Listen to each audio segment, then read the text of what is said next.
Hello, eRank. Welcome to another live Thursday Q&A. It's Thursday again with me, Pam Duthie, and I'm late. Her, I saw you trying to stall. I heard that extra. It's Thursday again. Yeah, well, I was trying to stall, but I forgot to press the button while I was stalling. So, yeah, there was no point with that. Oh, it's Amy's first time making it to an eRank Live. Awesome. Oh, hey there. We hope it meets your expectations. Yeah, we've been slick and quality already, so that's good. All right. Guys, there is a new feature over in your Etsy accounts. It just popped up. I got a message from Amber Marie. It wasn't there this morning, though, because I was in there this morning. So under your orders and shipping tab in your shop manager, if you're looking on desktop, there's a new little thing called growth tips. And if you click on that, there's a beta tag up in the top. But it has several checklists that you can follow. And it also gives you some insights based on some of your listings. Like I'm looking at one right now in my shop that says 25 shoppers left your items in their cart in the last 90 days. And it gives you a one-click thing to set up a discount code for abandoned cart. And it just gives you a couple little tips. It tells me that I got a couple listings in my shop that don't have listing videos, and there's a quick add button to, yeah, there we go. Hang on. Not a big me. There we go. Yeah, Starla just told me about this like 2 minutes ago. It's very cool. Yeah, I really like it. I'm going to go through the checklists later on. I haven't had a chance to actually click through anything, but I love that they're actually making some catered suggestions. So guys, be sure to check that out. Oh, that's cool. It's even given some ideas for categories and all sorts of things. That looks really cool. Awesome. Yeah. Little guides. Yeah, so definitely check that out, guys. As you can see, it's just below your orders and delivery. So awesome. Well spotted, Starla. Fun. All the thanks goes to Amber Marie, because I tell you what, that probably would have been a blind spot for me. I probably, because I've been in my Etsy account so much, I probably would have never noticed it, which is why I thought that it was important that we tell you guys about it. Absolutely. Oh yeah, it's so easy. You're used to just looking at the same place. You just see what you're expecting to see. There's probably assigns to that or something, but yeah. Something else that I wanted to mention, I had a meeting with Anthony earlier this week, and I did want to point out that we've made some changes to the dashboard.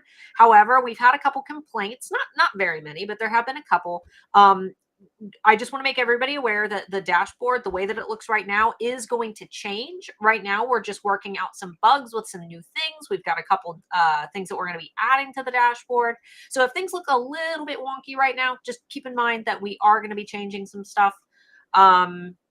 But make sure that if you have any, significant feedback on the changes that we're making, click that little blue icon in the bottom right corner and let the team know. That way we can push it to the people who need to hear that advice, or those pieces of feedback, because we don't know unless you tell us. But just expect that over the probably next few weeks, the dashboard's going to change, and we have been making progressively making improvements to some of our most popular tools. You guys probably have seen improvements to Spotted on Etsy.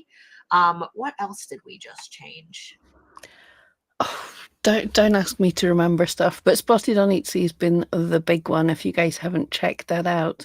And also with the dashboard, guys, we've all had a bad week, so let us know what you like about it as well as what you don't like about it, so we don't get rid of the stuff that's cool as well. Yeah.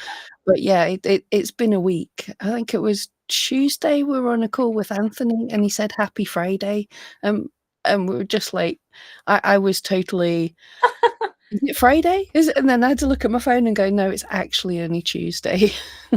Yeah. And somebody had asked, where's the growth list? That is in your Etsy account in the left navigation under orders. You'll need to check from desktop, not mobile. Yes, yep. Keyword tool. That is correct.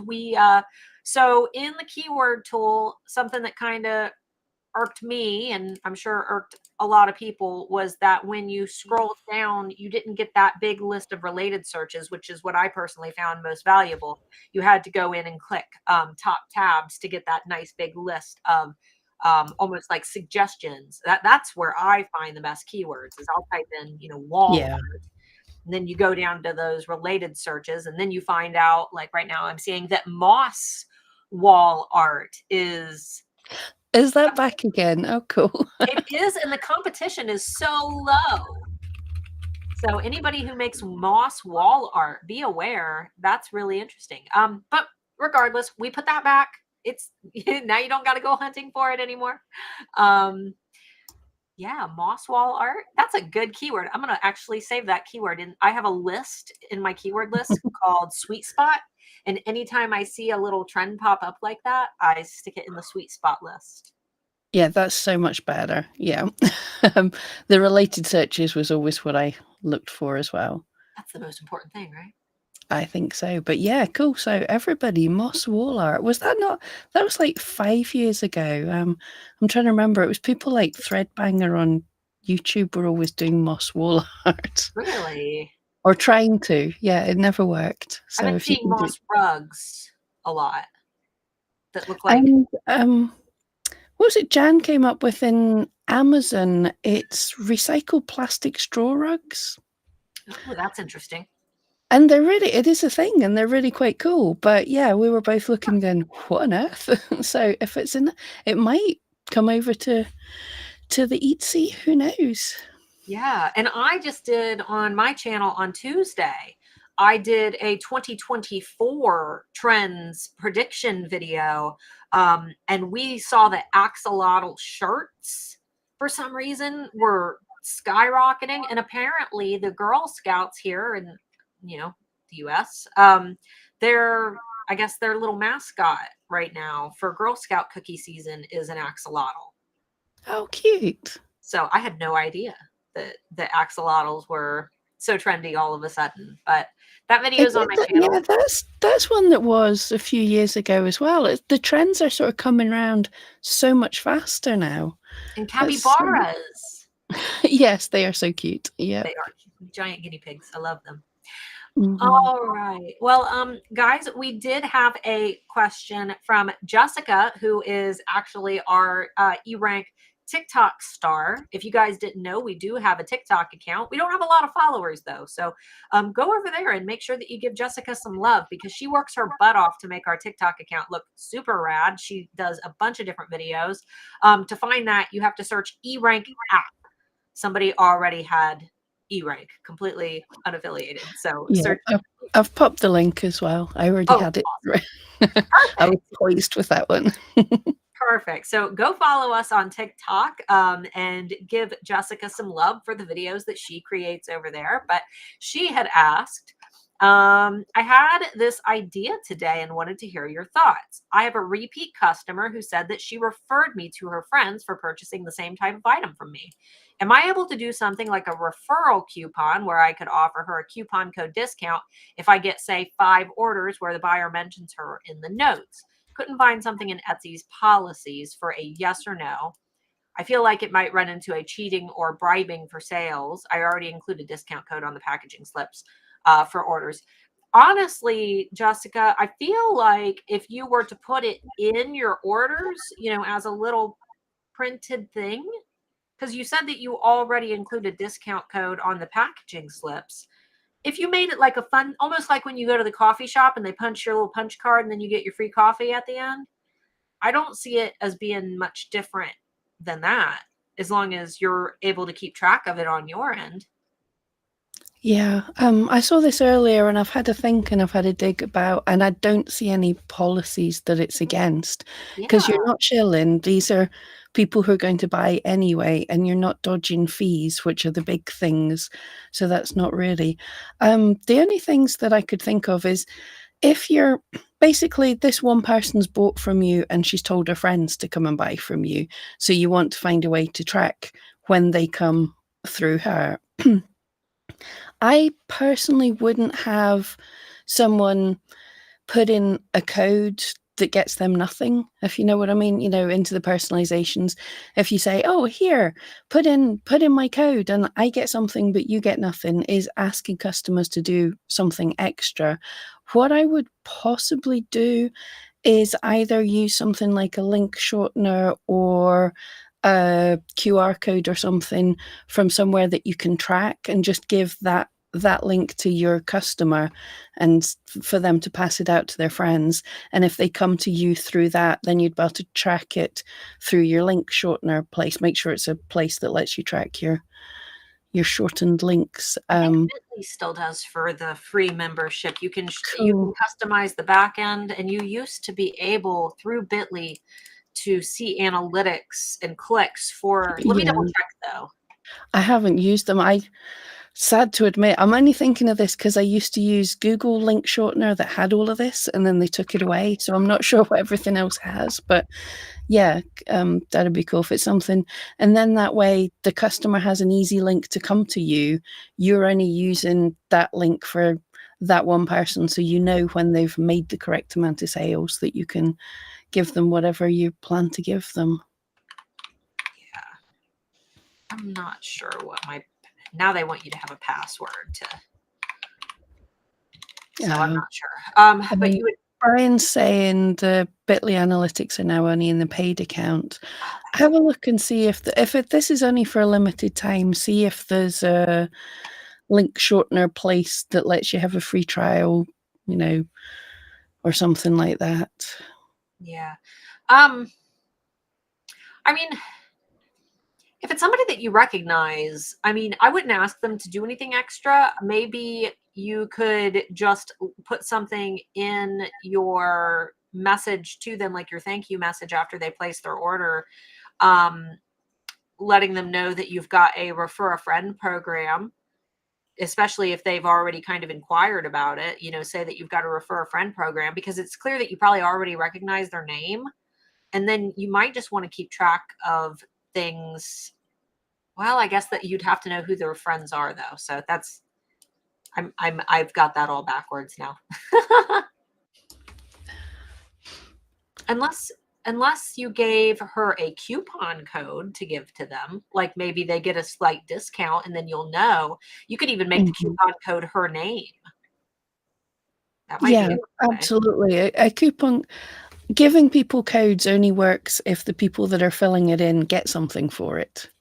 Basically, that's always the thing. If they're taken to some, it would be cool on Etsy if we could have secret listings that only people who had the code could see and stuff like that.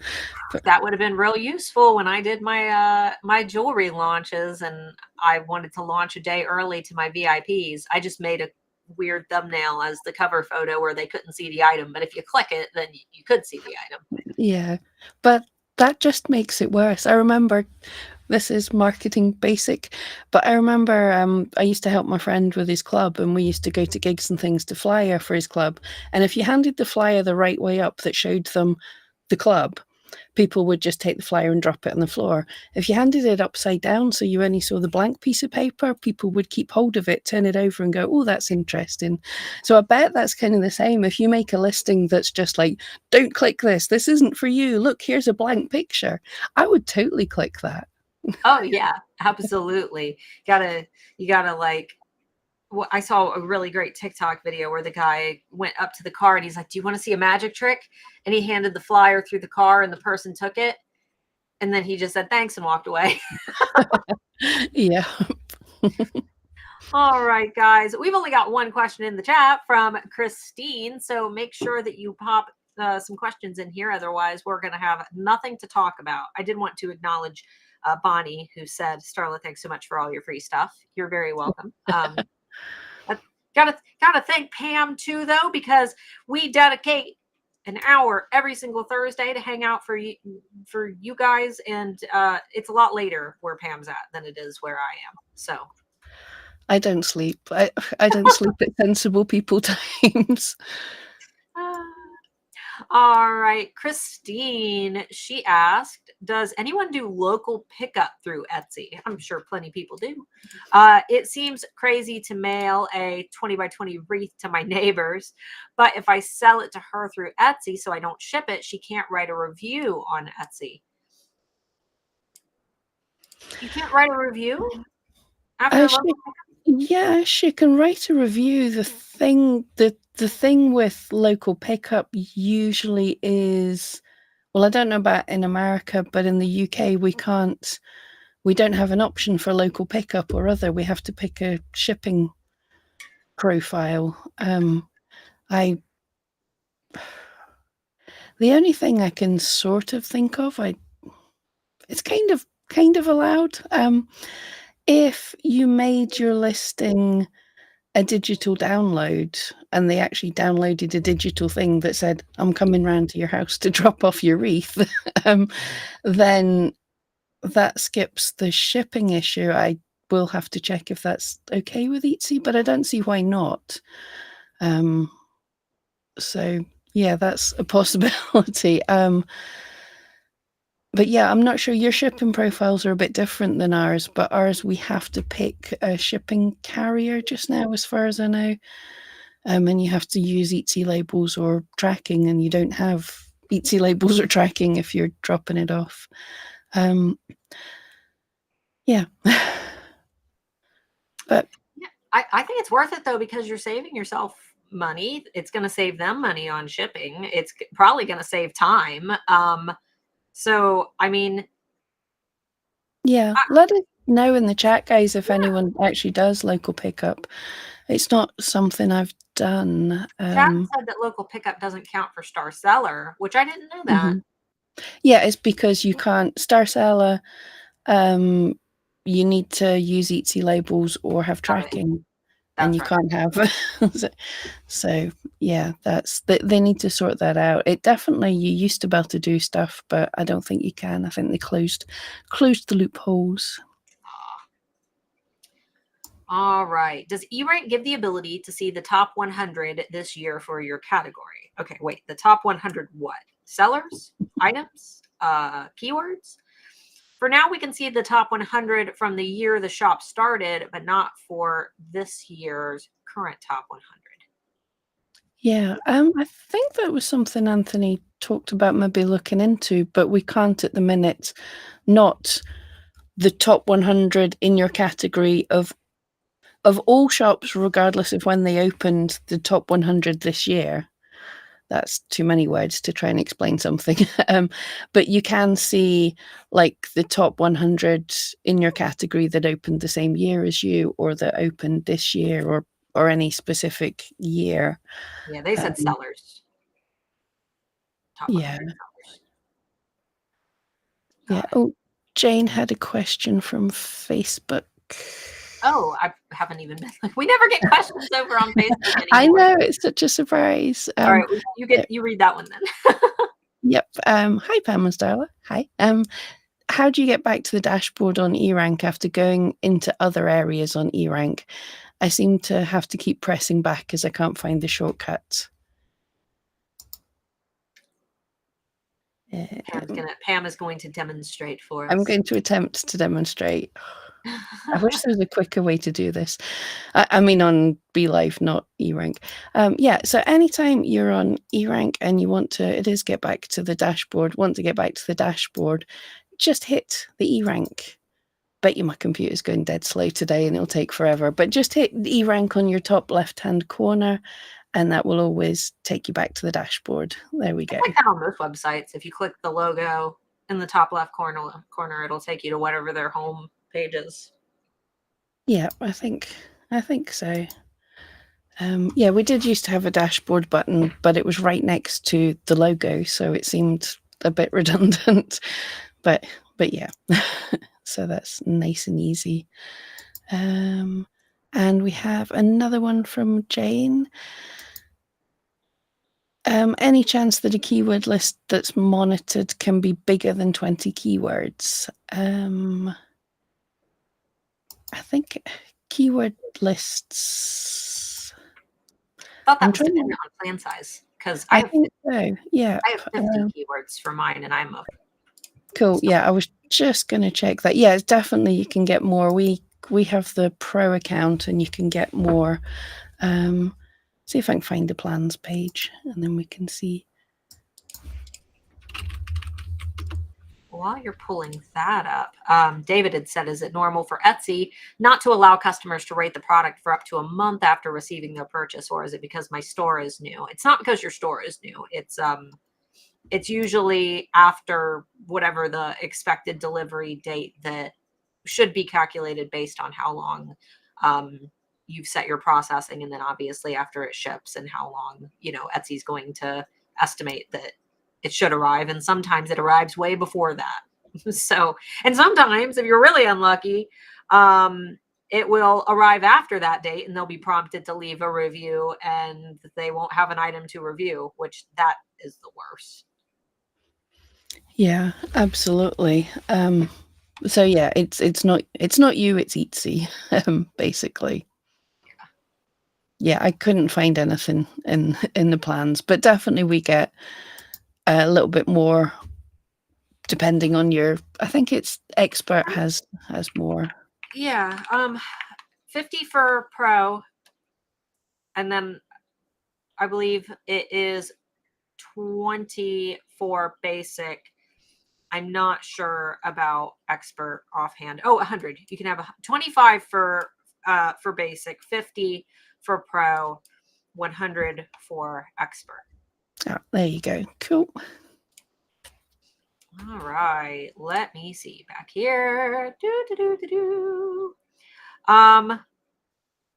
Oh, Jessica, there's a good con for the local pickup. She mails a thank you card and purchases that postage through Etsy. Oh, okay. That works, because yeah, it's totally not fair, especially if you've got a big heavy thing, to charge them for postage for a big heavy thing, but to buy a single stamp to send a thank you card is nice. But that's another thing. If you do a lot of this, it's worth messaging Etsy that they are aware of it. But the more of us that go and tell them, hey, we do sell locally, we'd like to do local pickup, please. I think the issue is then they don't have proof that you've posted, that you've given the item to the customer. So that's what they're worried about. But yeah, it's good customer service to be able to hand the item to your neighbor. Oh, Christine had asked, what about people at craft fairs? I'm assuming in relation to Star Seller, because she said we have to prove prove a shipping tracking number. I mean, honestly, if you're at craft fairs, I know that you get your little Etsy card swiper. I would be using something like Square, and I know that that sounds very contradictory of us being here to talk about Etsy. I don't know how that would work though. If you're using their little card swiper, I wouldn't think that it would affect that though. It shouldn't affect Star Seller at all, because Etsy would No. know. Mhm. As far as I know, through Square, when you've connected up for craft shows, all it's doing is sort of inventory management. So I think you get charged 20 cents for obviously the sell, the sell and the listing, but that's all. And someone let me know if I'm wrong, because I've not done craft fairs with it. But it's just if you sell something that comes out of your Etsy inventory, so you don't sell out and then suddenly have to remember you've got stuff on Etsy. But yeah, you're not actually selling from your Etsy store, so you don't have to, like, the customer's details aren't going into Etsy. It's not an order through Etsy. I think it does count as your number of sales, but it doesn't particularly help your shop, as far as I know. But yeah, that doesn't count towards your Star Seller, because it doesn't need shipped. It's not an actual order on Etsy. It's just they're using Square to process it. Yeah. Somebody did mention that our keyword stats are a month behind. That is correct. There's no way for us to give you the keyword stats in real time. However, you can go into our hot tool if you want to see what was most searched yesterday. That's the one area if you want to see things a little more recent, you can check that tool out. but there are millions and millions and millions of keywords. So unfortunately, there's no way for us to day by day update those. But we are very quick at doing it. It's usually around the first of the month. It's like keyword day to day. And that's when I go in and I double check all of my keyword lists, because that's where I save the keywords that I use in my listings. And that almost gives me an idea of, you know, what the trend is looking like. If it's going up, is it heading down? That way, if I'm like, well, I'm not making any sales, oh, look, the keyword stats are all kind of being searched a little less. They were searched less last month. And it can help to paint a clearer picture. Yeah, it's not really a month behind. It's telling you the last full month. So we're halfway through the month just now, so we can't tell you the November stats. But yeah, like Starla says, we can, in the trend tools, we can show you yesterday's, we can show you what was trending, you know, popular in the last 7 days and everything. So the data is there, but in like the keyword tool, we're telling you what the full month of last month was. So this month hasn't had a full month yet, so we can't give you the data. We don't project it, especially just now, because goodness knows what the next couple of weeks are going to be like. So Oh man, hopefully good. this is when, especially Cyber Week, that's when I like to check things like the hot tool. Just make sure if you click the hot tool that you switch it to yesterday, because I believe that by default it pops in the last 30 days. At the top of your eRank account, like when you're logged in on your dashboard, there should be a little button with a flame on it. So click on that. Yeah, and it'll default to past 30 days for the time frame menu. You can switch that to yesterday or past 7 days. Personally, I kind of like looking at the past 7 days. This is a tool that I would be keeping a close eye on, though, because this is where you're going to start seeing where the holiday trends are popping up. And we also have the nice little graph there. And there's a couple of them where you can see that there was a lack of data for previous months. Like, for example, I'm looking at unique holiday gift, and there in October, it got almost 20,000 searches, but it says 0 searches. That doesn't mean that no one was searching for unique holiday gift. It just means that we didn't have a lot of data at that time on unique holiday gifts, which makes sense because there probably weren't very many people. There weren't enough people to make a significant impact on those search numbers for unique holiday gifts, in the summer, for example. Yeah, and also if you go over to the eRank blog, Jan's been looking at some of these keywords and she's got a bit of a theory going on. Really? So it's worth having a look. eRank.com/blog. Exactly. All right. Michelle had asked, I have a question regarding on the eRank listing audit. What does this mean? Your title may be truncated for Etsy search results because it is so long. Does that mean I have to change my titles? No. Especially if that listing is selling. All the listing audit is doing is giving you a list of Etsy's best practices.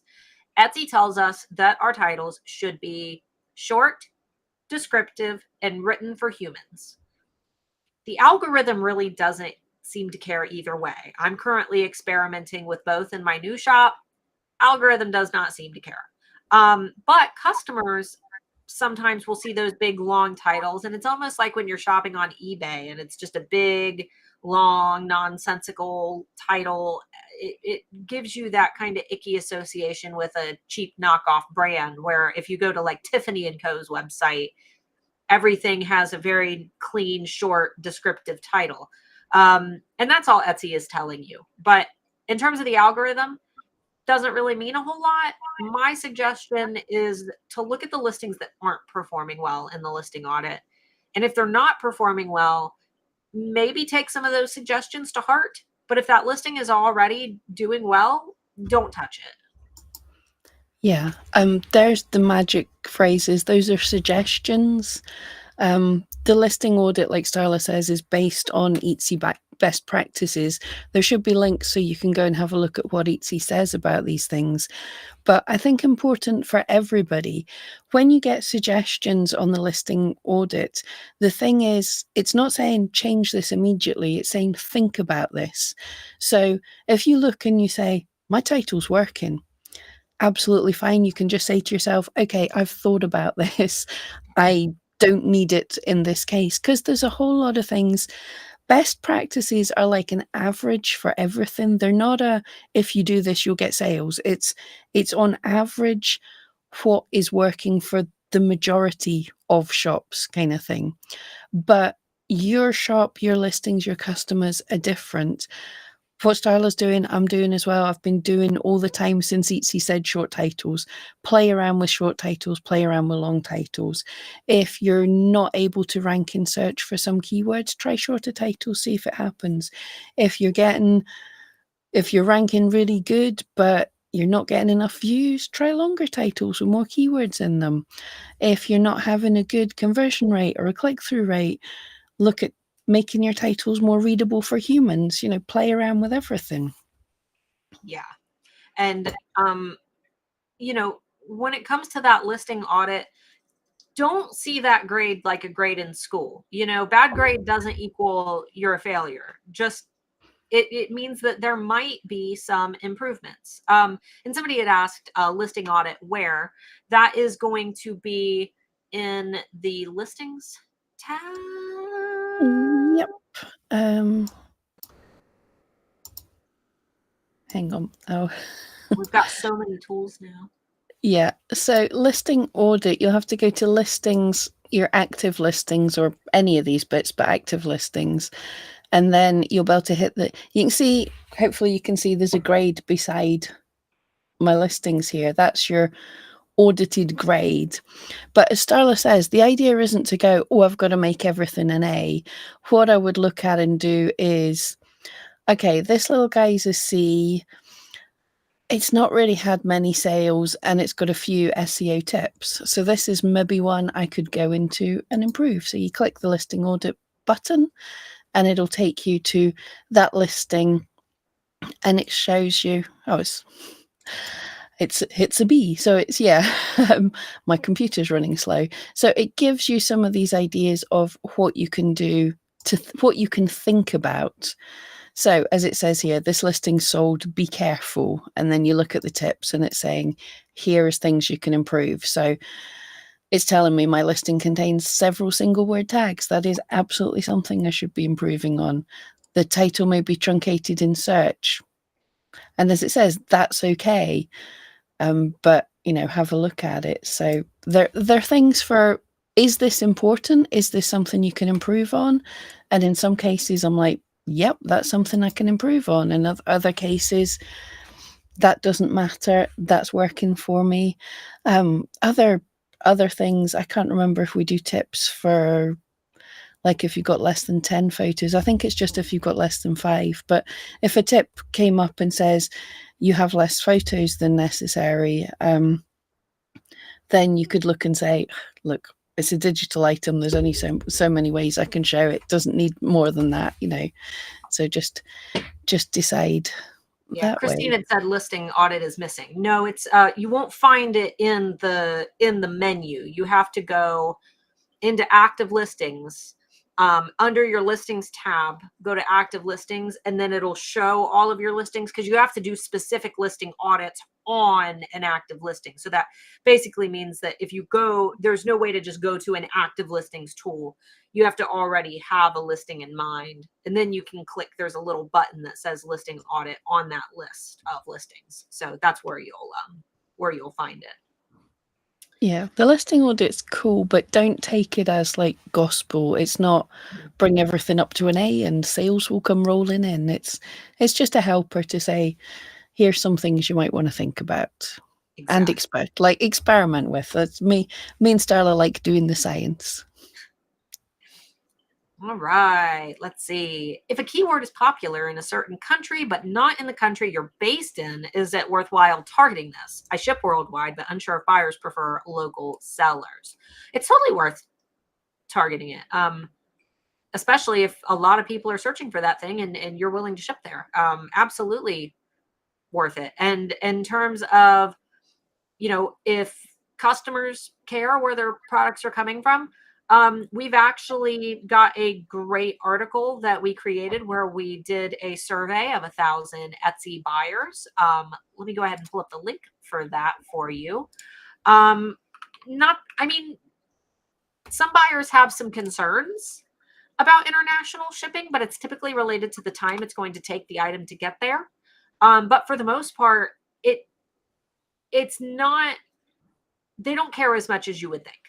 Let's just leave it at that. Yeah, it's Etsy is an international place. Some people won't like it. Years ago, Etsy used to have the little map that showed you everywhere. eRank has as well, actually, yeah. And I'd seen all my sales, and I remember that basically I've sold to every continent apart from Antarctica. So, yeah, you can absolutely sell anywhere. And the other thing is, if the keyword's doing well, there's a possibility that in other countries people are searching for it, or a variant of it, or about to start to search for it. So yeah, it doesn't hurt. Don't worry too much about getting the perfect keyword. Find keywords that look kind of okay and test with them. You've got, it's 20 cents to make a listing. You get 13 tags in a listing, and also all those tags can be mixed and matched. So you don't have to be precious about keywords. Like, literally, I think both myself and Starla have done demos on finding keywords, and it's not 17 hours sitting going, oh, what am I going to pick? It's like, oh, that one, that one, that one, and that one. Right, done. Basically is.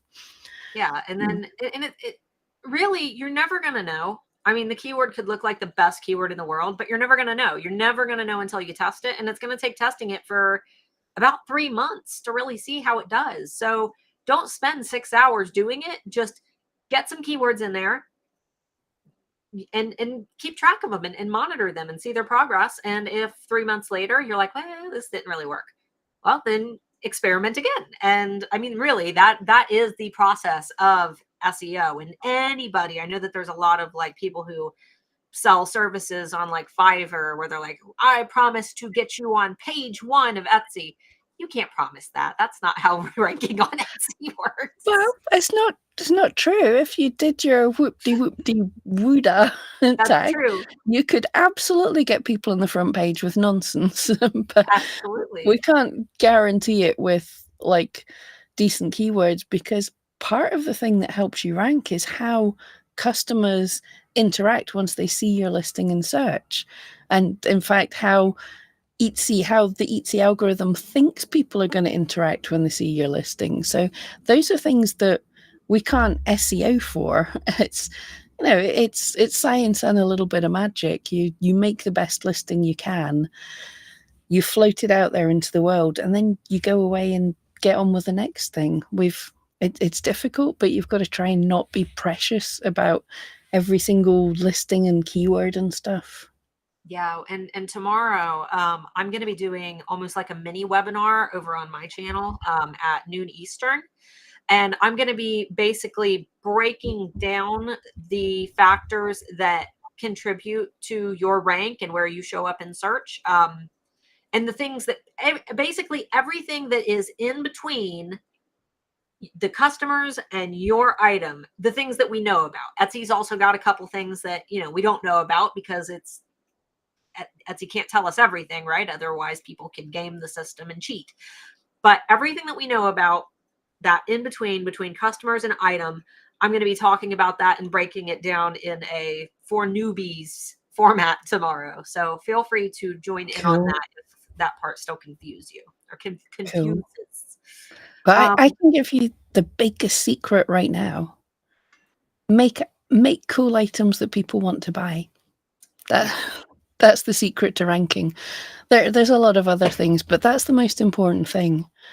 And yeah, nobody, when you're saying these Fiverr people, nobody can guarantee that your items, like if someone said they'd give you a Fiverr to get their items ranking, you can't guarantee that they make good items. No, absolutely not.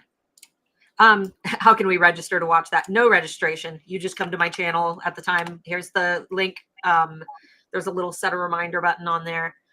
I'm live every Friday, so I will always be there at noon Eastern, and me and Pam, or some variant of Pam and Anthony, or me and Anthony, or possibly Brian and Pam, or me and Brian will be here every Thursday. But I popped the link in there, and I also added the link to that article about the international. It's not about international. It's about, different questions that we ask buyers, a lot of different questions, but some of them are related to international. So be sure to check that out. Brian had asked, is there an easy way or a way to quickly jump back to the accomplish screen? Yes. In the little top buttons that are under our blue navigation menu, there's one just called tasks, because originally that was just the tasks page. Yeah. I didn't even know that. Yeah, thank Yeah. you. I think that's, sorry, Starla, I've made you big again.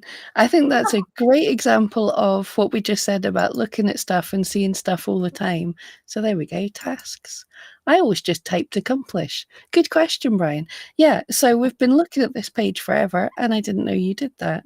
So yeah, so tasks in that little top thing. Cool. All right. In regards to tweaking your SEO, what do you consider good traffic to a listing? Good traffic is a metric that can only be determined by you.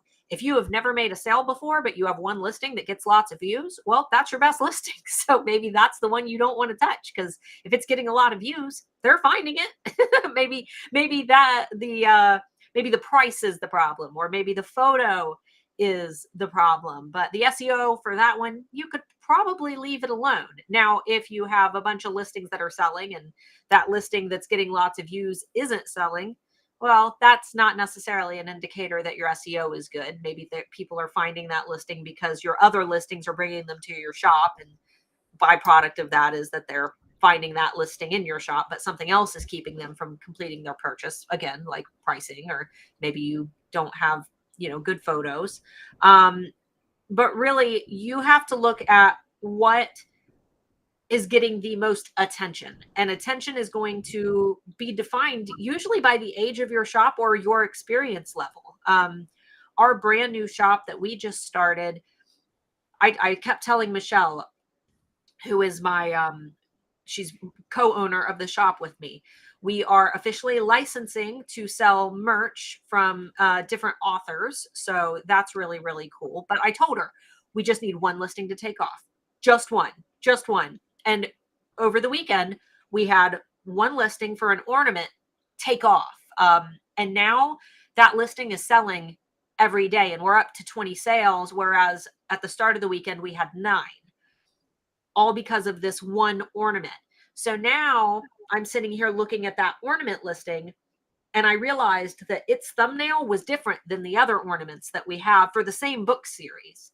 So I was like, well, the customers are telling me something. And I just went in today and changed all the thumbnails of the other ornaments that aren't selling to the same background that that specific ornament was utilizing. The item didn't change. It's the same item, and it's the exact same size on the thumbnail.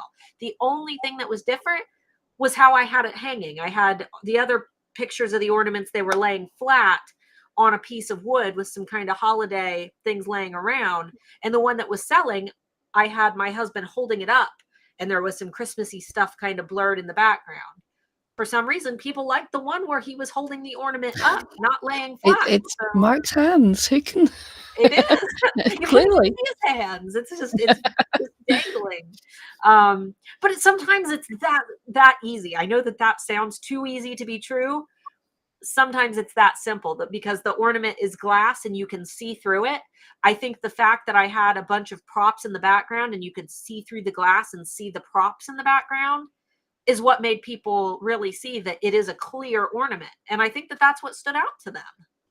Yeah. Oh, definitely with pictures, it's very much the customer decides what's a good picture.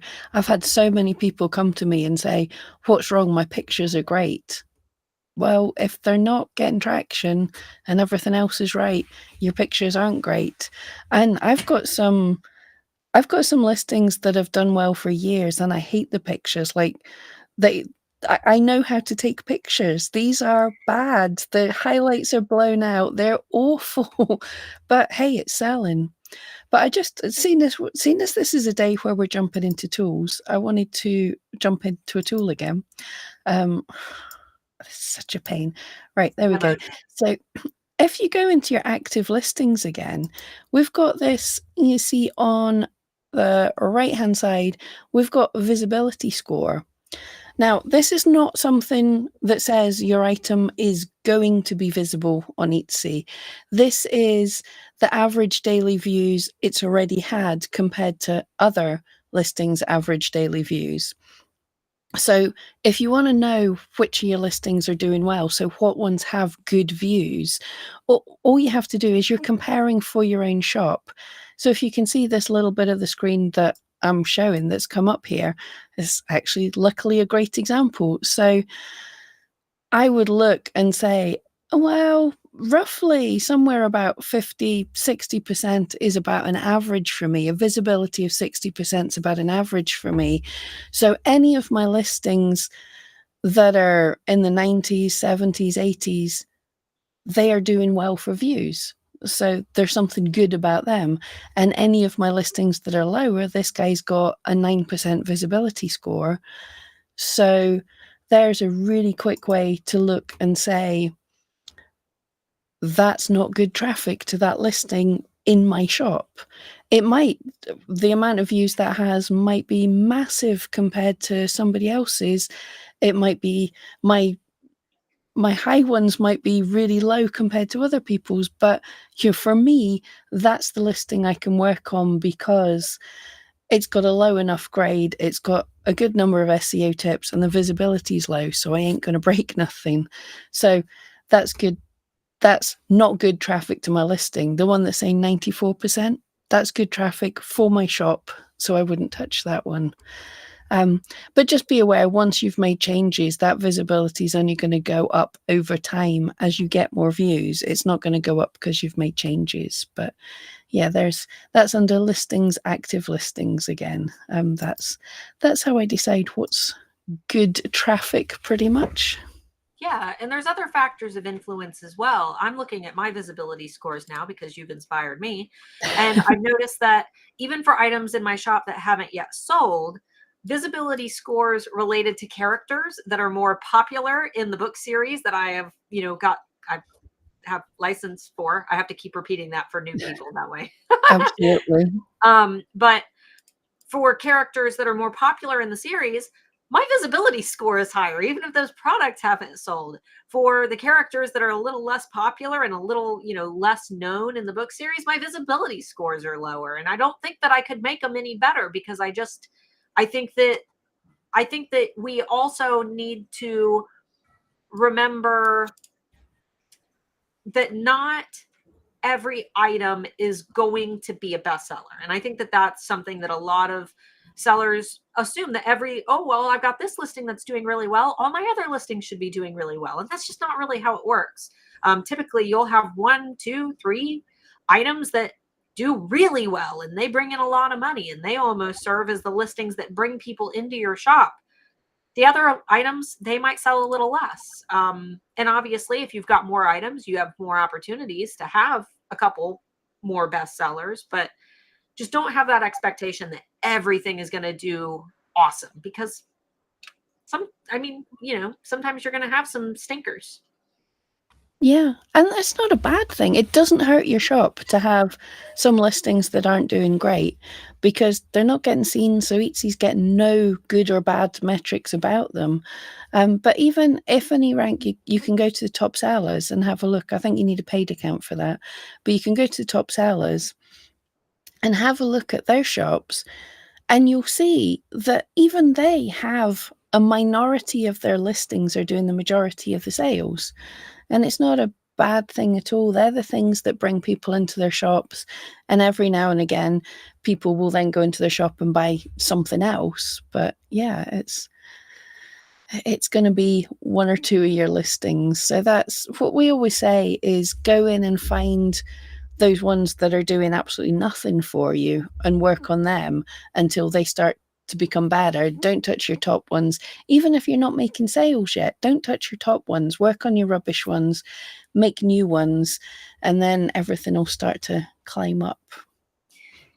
Brian said, you need to contact the author and tell them to increase the importance of the character in the next book to increase your visibility. No, that character, he turned abusive, so that's why nobody likes him. Oh, yeah. And So I don't think licensing means that Starla gets to tell the author how to write their books. it's my fault for making products related to that character. So maybe I'm the one who should have not made the item, but I like the design. So, Clarity 33 had asked, can you explain some solid tweaks to raise the grade on your active listings? And I think we kind of covered that a bit, just making sure that you're following Etsy's best practices, but also don't change things just because you don't have an A grade. Again, stick to the listings that aren't performing well. And then, I mean, your grade is going to raise based on how well you follow those best practices. But that doesn't mean that your listing's going to be successful. Those are just some suggestions that might help, but you still have to have a great product. You still have to have great photos, and that item has to be in demand. Yeah, and the solid tweaks are to look at what our tips are and see, like in the listing I pulled up, it said I had one word tags. Now that's not necessarily going to make my listing amazing, but it gives it a better chance because I'm using up all the space for all the keywords. So there's a solid tweak. I can fill in my tags a little bit better. So in the listing audit, it will tell you the things that are holding your grade back, but you don't have to worry about getting everything an A. Please, nobody go in and try and get everything an A.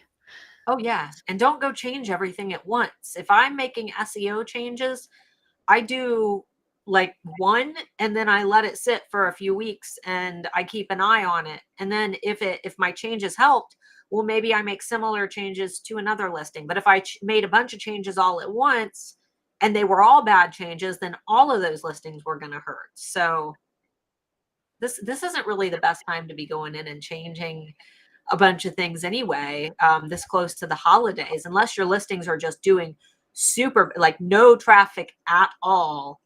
Maybe that would be okay to make some tweaks, but holiday time, I mean, I wouldn't be making any major changes right now. Yeah, it's Thanksgiving next week, is it? And then Yeah. Black Friday. Yeah, so yeah, guys, and I meant to say this like right at the start. Things are quiet just now. They're not quiet for everybody, but overall on the platform, you can see in eRank, you can go to sites, type in Etsy.com or type in eBay.com, any of them, they're all down just now. And it is much later in getting started than usual. That doesn't mean people aren't shopping. Some are, and some shops are doing good. And that doesn't mean they won't shop. People are still going to buy Christmas gifts. Yeah. They just unfortunately seem to have been waiting really late. So your listings might be okay just now. It's just there isn't the people to look at them at the minute in time. So yeah, don't go and change everything. If your listings are ranking for the keywords that you wanted them to rank for, I wouldn't be tweaking them in the hope of getting customers that aren't there. Make some new listings, but it's like hold firm just now. The customers are coming, guys. Yeah. Just not today. All right, we've got 5 minutes and 6 questions. So we'll try to speed round them. I can't promise that we'll get through them all, but we'll do our best. Jennifer had asked, when spotted on Etsy shows search term found, or shows, sorry. When spotted on Etsy shows search term found, is that the exact one? It seems odd that an item I've never sold would be on page 1 for sterling silver gemstone earrings. If it's spotted for, when you look at the spotted for or spotted by section on Spotted on Etsy, if it says eRank monitor, that is our system searching the Etsy API and seeing you ranking in the API. If you've connected up your Google Analytics to eRank and it's saying spotted by, and it says a customer in Germany at 2:10 in the afternoon, that's a real person that's clicked on your listing. Pretty much. Right. Let's see. Best way to search for those sweet spot terms, low competition, highly searched keywords on eRank. Well, unfortunately, we don't have a big grand list of those, because if we did, they would become high competition overnight. I find those sweet spot terms by poking around. I will go into the our trend buzz or our monthly trend report. I will find one of those hot terms that's trending, because we know the competition is going to be high on those, but I'll click them. I'll go to the keyword tool page for that if I see something that sounds kind of interesting. And then I'll look at those related searches that are suggested based on that term. And I'll do that over and over and over again. Or I will put in things that I'm noticing in stores. For example, capybaras are trending. I wouldn't know that if I hadn't gone to Hot Topic and seen a bunch of cute little capybara shirts and purses at the mall. Axolotls, I'm seeing those in stores everywhere, and I'm getting ads for little stuffed animals that are axolotl shaped. So I popped in axolotl. Well, axolotl isn't trending, but axolotl shirt is trending. So it does take a little bit of legwork. There's no big list, and if there was, everybody would use it, and then again, those terms would no longer be low competition. Yeah, it takes a bit of practice. Like Starla says, going in the keyword tool, putting in those broad keywords, finding the broad keywords from the trend buzzes, and just clicking through. Like, when I go to the related keywords, I'll click on click on the top to sort it by views, and then just run down what's got a low competition. If I'm not seeing anything there, maybe click through a few different keywords and just keep going. But they are the holy grail. They're not easy to find. So just, every couple of days, dive in, spend 10 minutes having a look, come out. Don't spend hours. There's not a lot of them out there. Another thing to do is look at that hot button that Starla talked about, going to what was yesterday, what was the last 7 days. Just look at that every day, every couple of days, like literally just look down it, and it will start to burn into your brain, and you'll start to see trends and things, and see what you can mix together. A couple of years ago during the pandemic, I was noticing people were wanting their own DIY kits, and lip salves and lipsticks were really popular. And I thought, hey, is a DIY lip salve making kit popular? Put those two terms together, and it totally was. So you can do things like that. Absolutely. David had asked, I've noticed in my search or in my research that most high selling items have what I think are terrible tags, like art as a single tag. Are these people doing something I'm not aware of, or are they bad at SEO? So keep in mind that keywords, or the terms that you have in your tags and titles, are just one of the many factors that helps to rank those listings in search. And what is likely happening, and why these sellers are at the top of their industries, they were first. And I know that that sounds crazy, but they got there before you, and they started making sales, and they haven't touched those listings. And Etsy doesn't really care that their SEO isn't great if they've been selling for a long time.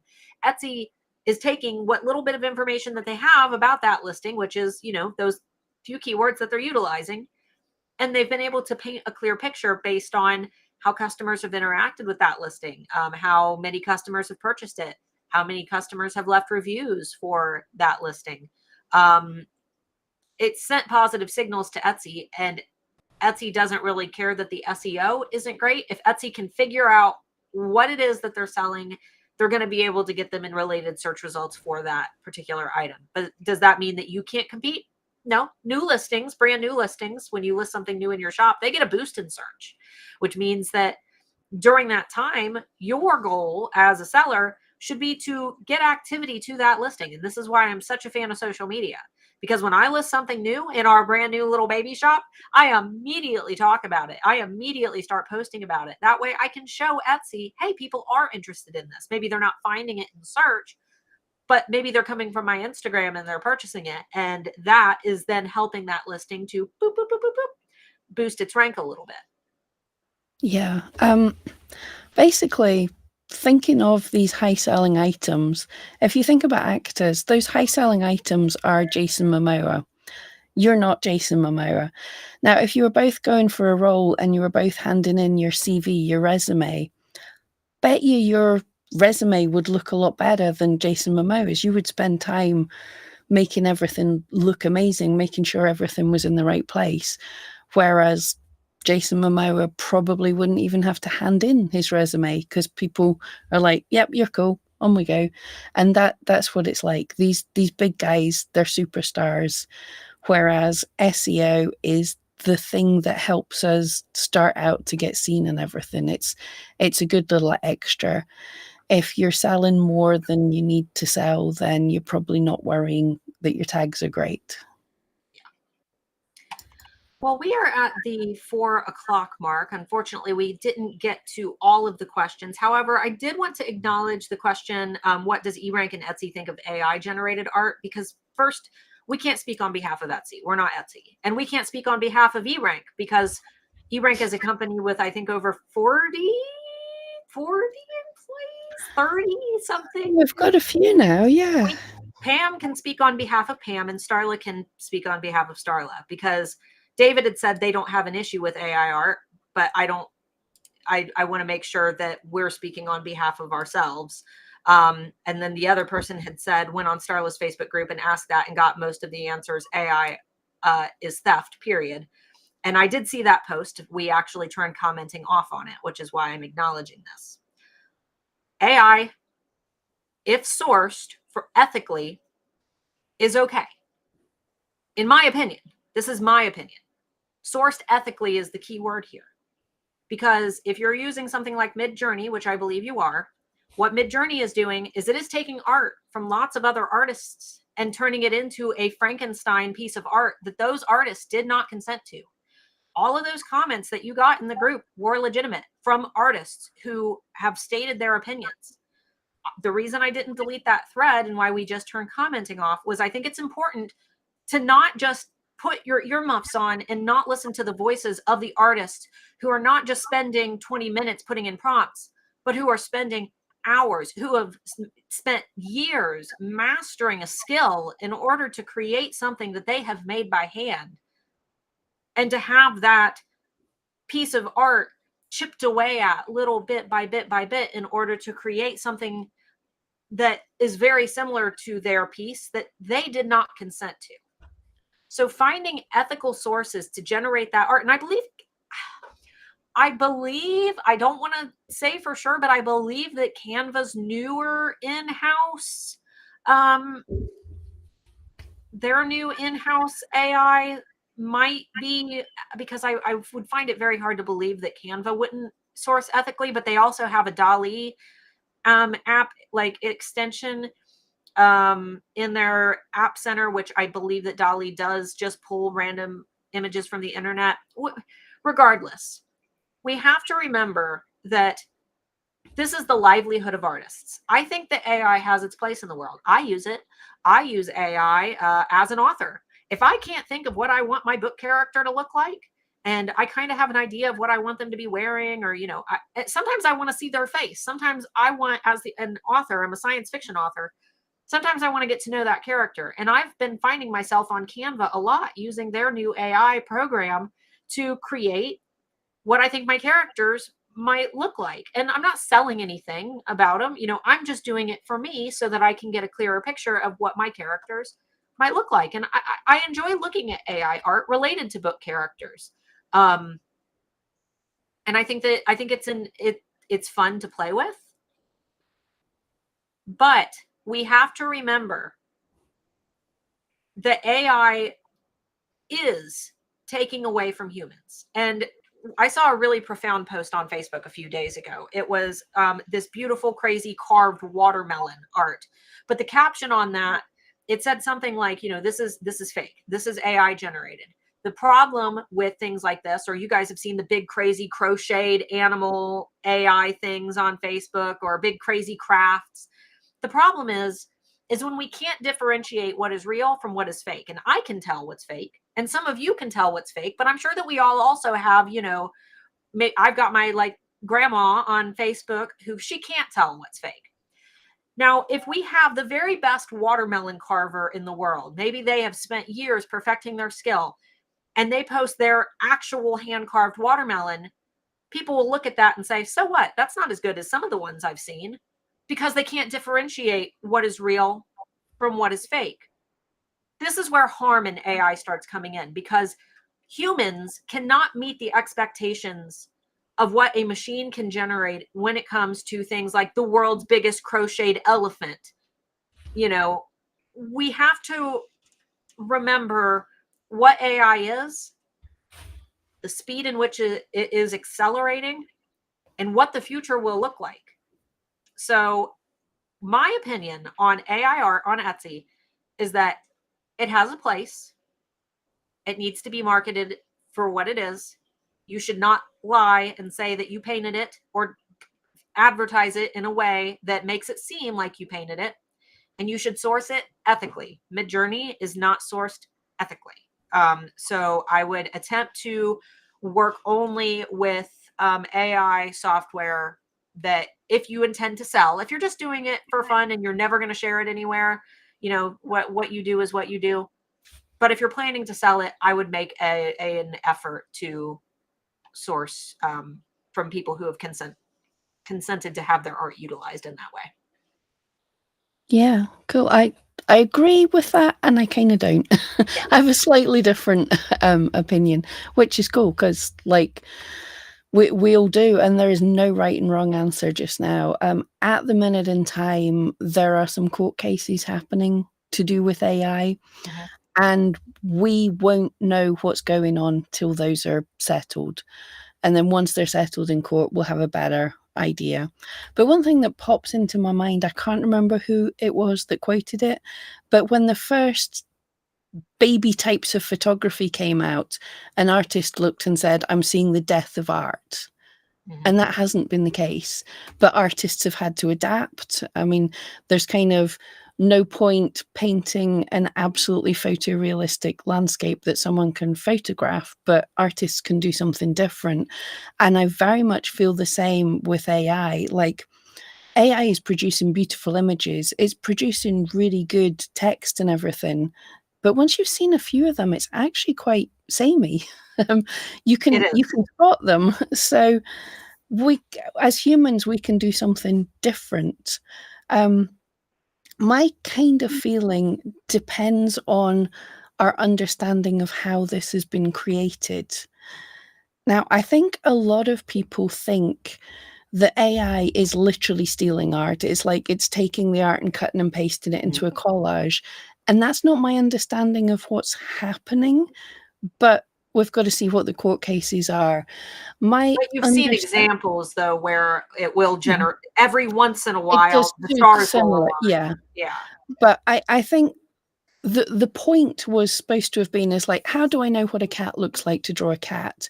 Because I've Right. seen hundreds of cats. And I think they were taking that idea into the AI, saying, let's show it hundreds of cats, and it starts to learn what a cat looks like. It's not copying any single cat. It's just saying, oh, it's got ears, it's got eyes. I've got an idea of it. Um, but and the same, if I wanted to learn, if I wanted to paint in an impressionistic style, I would go and study the masters of that thing. I would go and look at them and learn it like that. So I'm kind of okay with AI if you're saying, I'd like to do this in this sort of style. What I don't agree with is saying, I want you to write me a Sherlock Holmes book in the style of Starla Moore. Like, this is an alive person. So I'm going to see where things fall with the court cases and everything. But that's my feeling, is it's going to be sort of copyright theft if you're saying, I want something in the style of an individual artist who is not in the public domain. Mhm. Kind of feel that's getting a bit dodgy. But my 100% feeling is AI is here.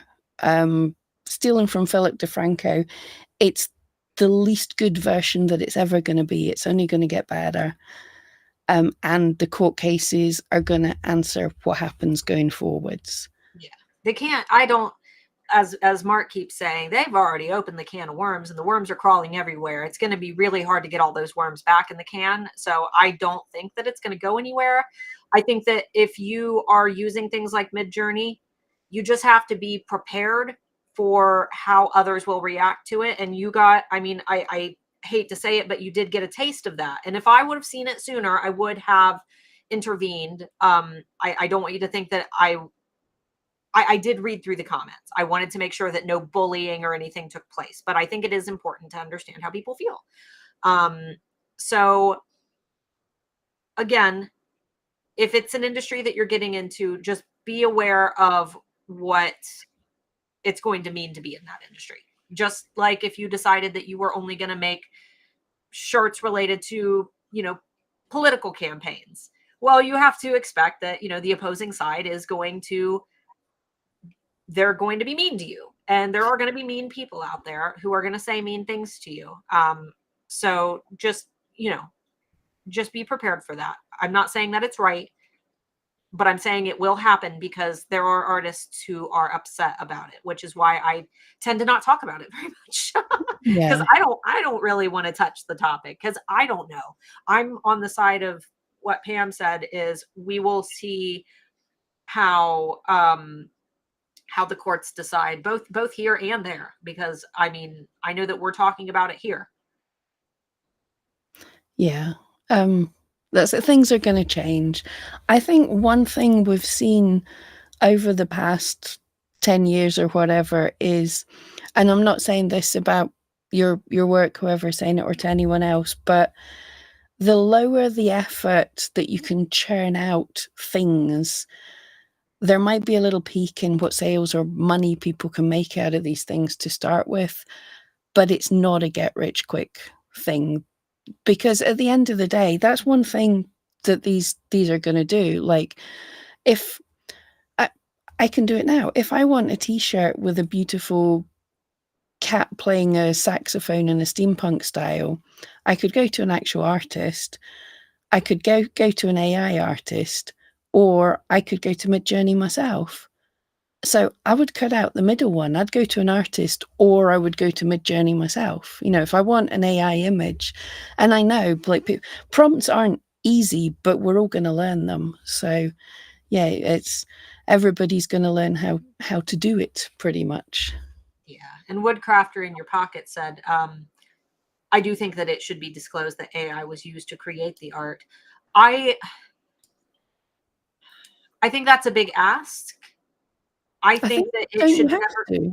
Do you have to? I think there's a place to say it. And even just yesterday, YouTube's announced you're going to have to disclose it as well if you're doing anything on YouTube. Interesting. Yeah, I think I don't think that sellers should say I hand painted this. For one, you're going to look real dumb when somebody looks at it and they're like, well, clearly you didn't. but I don't know. I don't know what the right answer is. I'm not going to pretend that I have it, but I don't think that you should ever lie and say that you or use any deceptive language. I hand created this is deceptive language. Well, you know, you your hands typed the prompt in, but I've seen a lot of deceptive language used, and I think that we just need to be vigilant and keep an eye on where the news goes with it. But yeah, anyway, somber topics. But thanks, guys, for hanging out. Now you know mine and Pam's opinions. We probably won't ever have a big discussion about this again. So until there's some big news to share, just because it is a sensitive topic. And I'm sure Anthony's got different opinions than we do, which is why I said we're not speaking on behalf of eRank. I'm sure that every team member at eRank has a different opinion on it. But I did want to draw attention to that question simply because, somebody had said that we don't have an issue with it. And I kind of do. I don't have a huge issue with it, but I have issues around the perimeter. And I think that Pam has issues around the perimeter. So Exactly. It's yeah. just such a new and it's a confusing thing, to be honest. really. I think we're all not sure 100%. And Because we've yeah. all played with it and we've all had fun, right? So, Well, eRank has an AI tool. yeah. If you think we hate AI, we definitely don't hate AI. But yeah, I like it as an inspiration tool. I think I'll leave it there 100%. I love it as an inspiration. Yeah. All right, guys. Well, we're only 15 minutes over, not too bad. So thanks so much for hanging out. I will not be here next week because it will be Thanksgiving. Pam, will you be here? Guys, do you want me to be here? I can totally be here because it's the UK and we don't do Thanksgiving. So if there's enough people want a live, we'll do a live. Yeah. Um, Well, we might Pam will be even, solo probably or no, Anthony said he would be here. yeah, Anthony said he doesn't celebrate either, so we might have Anthony and we might do something fun and special if there's going to be enough people. Yeah. All right. Well, guys, thanks so much for hanging out. I guess you may see Pam and Anthony tomorrow. And for those who are in the US, have an awesome Thanksgiving. Be safe. And I hope everybody has some awesome Cyber Week sales next week. Yeah, fingers crossed.